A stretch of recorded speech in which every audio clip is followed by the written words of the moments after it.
lagi saya ingatkan, jam saya menunjukkan jam 11.40. Jadi kita tidak sampai 1 jam untuk diskusi. Dan ketika menanya, mohon diingat bahwasanya akan ada penanya lain yang menunggu. Jadi agar pertanyaan itu efektif, efisien, langsung ke topiknya. Baik, silakan bertanya. Saya sebutkan nama dan identitasnya. Sekarang kuliah di UIN Peskai Mahmud Padang. Saya ingin bertanya kepada narasumber, kepada Bapak Dr. Bukhari dan Bapak Dr. Muklis. Di sini ada pembagian daripada bid'ah, yang mana para ulama berbagai macam membedakan pembagian bid'ah. Sesuai dengan apa yang disampaikan Bapak Muklis, bahwasanya di Ibnu bin Salam itu dibagi menjadi 5, dan ulama yang lain membagi menjadi 2. Itulah bid'ah yang baik, bid'ah mahmudah dan mazmumah. Nah, ingin saya tanyakan adalah bagaimana batasan-batasan, apa batasan-batasan daripada bid'ah dalalah? Seperti orang azan, dia bersolawat. Nah, kali ini kan juga baik. Nah, kalau ditambah-tambah lagi dengan kebaikan-kebaikan bagaimana? Selawatnya ditambah juga nanti dengan selawat yang panjang, itu suruh azan. Ini kan juga termasuk baik. Jadi batasan-batasan dalam pembagian bid'ah mahmudah atau bid'ah mazmumah atau bid'ah wajib, sunnah, mubah, makruh dan haram. Itu yang saya tanyakan. Terima kasih atas perhatian dan kesempatan. Mohon maaf kalau ada kata salah. Assalamualaikum warahmatullahi wabarakatuh. Tadi tidak disebut. Ya. Cuma yang benar itu sebenarnya ini menjadi dorongan. Ya, semakin kita tadi semakin tidak jelas. Bagaimana ini? Tadi Ustaz Bukhari mengelak dari imam. Ya, sesungguhnya kita juga sudah melaksanakan bid'ah.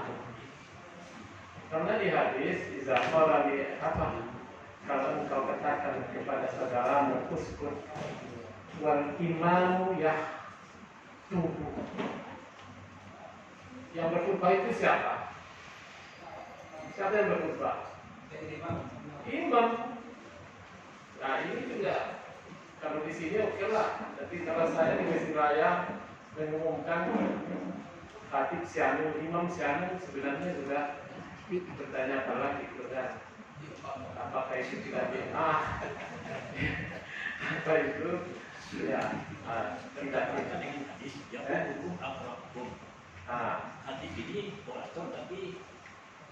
ini penggabungan itulah. Jadi sesungguhnya itu kan bermuara nanti mau jadi khatib, dia juga harus kolom.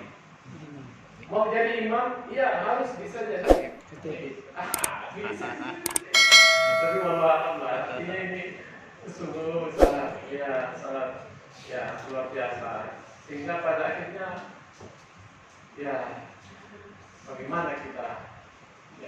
bagaimana kita melaksanakan ini. Jadi saya kira ini kan sudah hampir selesai kita ini. Tapi kalau perlu nanti diulang lagi, ini kan belum muzakarah nih.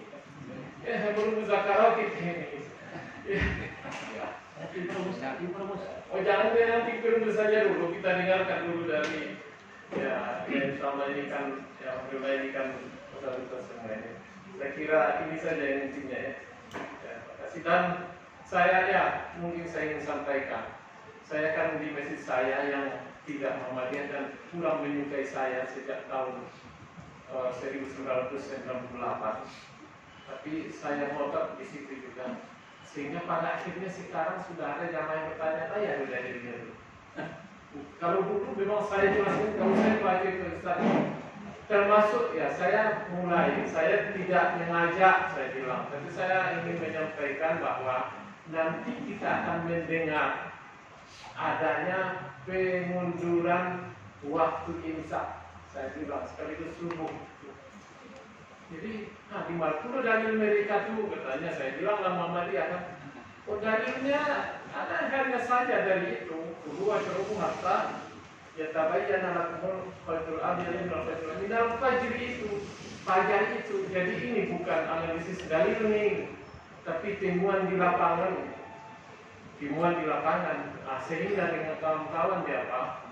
Kemarin ada rapat di Mesir Raya. Insya Allah hari tanggal 9 kan akan diresmikan pemakaian menara Mesir Raya itu. Saya bilang kalau ada kalau ada nanti ya yang sudah punya peralatan lah, ya kita lakukan seperti yang dilakukan oleh Tono Saksono itu yang disaksikan oleh Pak X.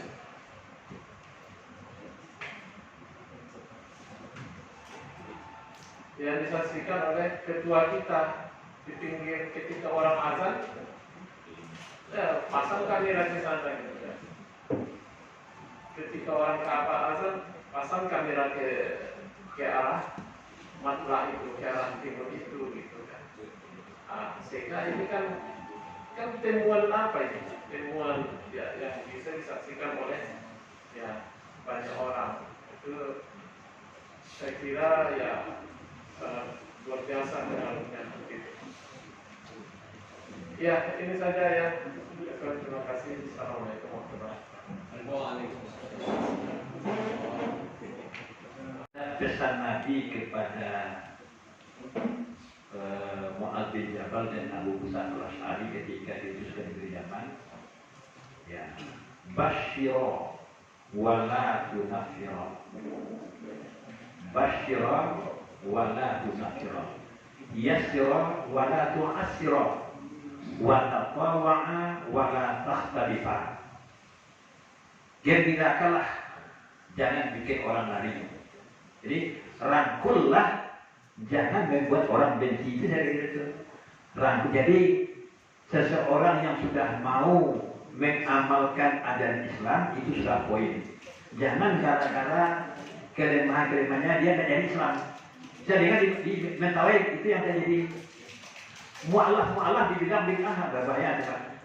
Lah maksudnya supaya namanya terawih, syukur. Sekarang secara pelan-pelan kita luruskan. Tapi jangan salahkan semua ini ditolak semuanya, jangan gitu. Jadi ada pesan Nabi kepada Musa al-Asy'ari dan Mu'adz bin Jabal, basyira wa la tunaffira, yassira wa la tu'assira, mudahkan dan bersulit, wa tatawa'a wa la takhtalifa. Kompaklah. Sesama mubalik, jangan perang di atas mimbar. Jangan perang sesama mubalik, suruh Allah di atas mimbar. Wah, wala takhtalifa, jangan berselisih. Itu saja. Memang mohon maaf kepada peserta karena keterbatasan dari waktu kita. Jadi kalau saya sudah minta ini kesimpulan. Pertama ini tentang bid'ah. Dari aspek bid'ah itu sendiri, pertama dia harus berkaitan dengan ibadah atau ta'abbudi. Di luar itu belum bisa disebut bid'ah. Kemudian batasannya adalah dalil.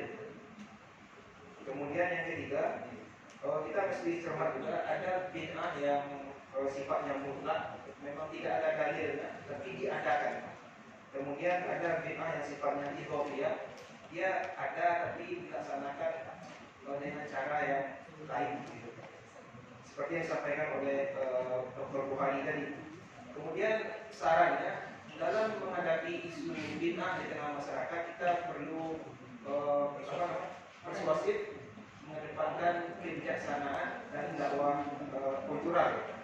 Seperti teknis-teknisnya sudah disebutkan oleh para narasumber. Jadi ini kesimpulan diskusi kita pada hari ini, dan kesimpulan ini semata-mata kita dapat dari hasil mudzakarah.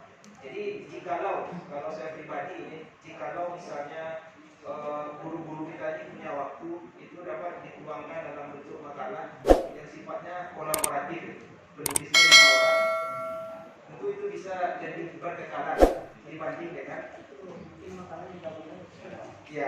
dengan mudzakarah ini gitu. Jadi dokumen yang akan bisa kita baca sampai kapanpun. Jadi jikalau beliau-beliaunya ada waktu gitu kan. Ya, kembali lagi kepada beliau-beliau. Ya. Ada satu yang di situ kan Thariqatun Muqtadiratun Fiddin. Lalu disebut din itu kepada ibadah. Kita balik ke Muhammadiyah, agama itu ada akidah, ada ibadah, ada akhlak, ada muamalah. Jadi bukan hanya terkait dengan ibadah mutlak. Dalam muamalah itu juga bisa terjadi bid'ah. Jadi agama itu bukan hanya ibadah saja, ada juga di dalam amalah itu yang dia strict, tidak boleh diganggu-ganggu. Jadi jangan mengecilkan kata agama hanya kepada ibadah saja dalam bid'ah, karena bid'ah itu ada juga dalam akidah, nanti ada di dalam ibadah, ada dalam akhlak, ada dalam muamalah. Jadi ini perlu di kalau diganti ta'abudi dan ta'budi juga. Dalam penampangannya ta'abudi dan ta'budi. Nah, tidak ada peluang. Tapi yang ta'budi memang ada peluang untuk berkembang. Ya contohnya tadi hisab itu apakah ta'budi atau ta'budi? Kata Muhammadiyah itu ta'budi. Yang kata Bukhari tadi, bid'ah tidak hanya ta'budi saja, tapi ibadah itu dalam bidang akidah juga ada, muamalah juga ada. Jadi disebut tadi kan masih ibadah saja. Oke, kan ada akidah itu keyakinan yang mendasarkan itu banyak. Apakah yang terakhir itu bisa kita akomodasi dengan kesimpulan kedua? Selama dia tidak ada dalil, tidak ada dalilnya, berarti itu bid'ah baik dalam bidang Akidah, ibadah, muamalah dan seterusnya. Soalnya begini, jika kita menyebut nanti muamalah tidak ada ta'abudi, bahwa semua amal yang kita itu semua ta'abudi. Maka dalam semua bidang itu akidahkah dia, ibadahkah dia, akhlakkan dia, muamalah, semuanya ibadah. Itu ta'abudi ya. Masalahnya nanti ada dalam muamalah mungkin tidak ada dalil. Di situ baru kita bicara tentang itu. Jadi kalau kita kecilkan bid'ah hanya pada ibadah saja, padahal di Muhammadiyah agama katanya ada akidah, ibadah, akhlak, ada muamalah, menjadi kita kecilkan membicarakan. Jadi semuanya ibadah. Bukankah kita bermuamalah ibadah?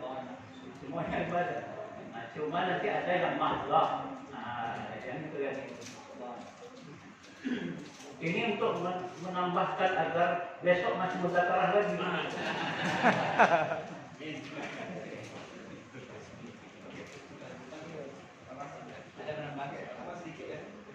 Baik, jadi memang kalau yang tadi kan bid'ah ini adanya pada ibadah makhluk dan akidah tadi. Ya, tapi ibadah. Kalau bahwa semua amal kita adalah ibadah, betul, tapi ibadah amal, ya kan? Ibadah amal. Karena di dalam kaidah ya, kalau dalam masalah ibadah makhluk, al-aslu fil ibadah at-tauqif wal ittiba'. Hukum asal ibadah itu harus ada example-nya dari Nabi. Maka bid'ah kalau an-nuqsan wa ziyadah fil ibadah itu bisa jadi bid'ah. Tapi dalam muamalah kaidahnya al-aslu fil muamalah al-ibahah hatta yadul dalil ala tahrimiha. Seperti bank, asuransi, badan wakaf, nggak ada dalam Nabi itu. Ya, kenapa ada badan wakaf Muhammadiyah? Lazismu, nggak ada dulu. Tapi prinsip-prinsip umumnya iya, prinsip umumnya apa? Tidak boleh ada tipuan, tidak boleh ada riba, ini tidak boleh berubah, betul. Tapi dalam wasilah boleh berubah sesuai dengan ketupat, keadaan, waktu dan tempat. Nah, tapi kalau dalam mabadi prinsipil tidak bisa. Jadi seperti ilmu hisab itu wasilah. Itu wasilah boleh berubah. Ya. Dulu karena belum ada ilmu falak, sekarang sudah ada. Jadi wasilah dengan al-mabadi tidak boleh berubah sampai hari kiamat. Ya, tapi al-wasilah bisa berubah Kira-kira begitu. Terakhir saya dapat informasi Pak, dari pimpinan pusat beberapa dialog ada bahasanya yang agak dicangkup bahwa yang namanya ibadah bid'ah itu tentang sesuatu yang menjadi otoritas Nabi. Itu ya. Jadi ketentuan yang memang hanya Nabi yang berhak, hanya Nabi yang pantas mengaturnya, menyampaikannya, jangan sama-sama. Tapi kalau bagaimana mengembangkan produksi pertanian, itu bukan dokter Nabi itu. Bagaimana cara menembus lapangan, itu bisa bukan dokter Nabi. Jadi semua yang menjadi otoritas Nabi khusus tidak boleh ditambah-tambah. Itu informasi terakhir yang saya beri. Ya maaf ya, saya kira kita belum bisa ngambil kesimpulan. Oleh karena begini, kesimpulannya belum ada kesimpulan. ya karena begini ya, tadi kan sudah disebut belum ada literatur, belum ada catatan khusus tentang definisi bid'ah dan Muhammadiyah. Sebenarnya kan sudah ada yang tertulis. Ini yang saya sampaikan ini hasil rumusan dari majelis Tarjih dan Tajwid sebelum mereka memuatnya dalam Suara Muhammadiyah ya tahun 2004 sebelum memuatnya di sana gitu kan. Nah, jadi saya kira itu makanya apapun yang disebutkan oleh Ustaz tadi sudah ada dalam definisi, sudah ada. Nah, oleh karena sudah jamik dan manik definisi ini. Nah, makanya barangkali kalau kita ya mudah-mudahan seperti Ustaz Mahmud dan Pak Dule belum berhenti kita sampai di sini bicarakan ini, sehingga nanti kita lihat yang sudah ada ini bagaimana, apa sudah jami atau manik. Nah, sehingga kalau ya inilah definisi bid'ah itu menurut ya Muhammadiyah ya, saya kira itu.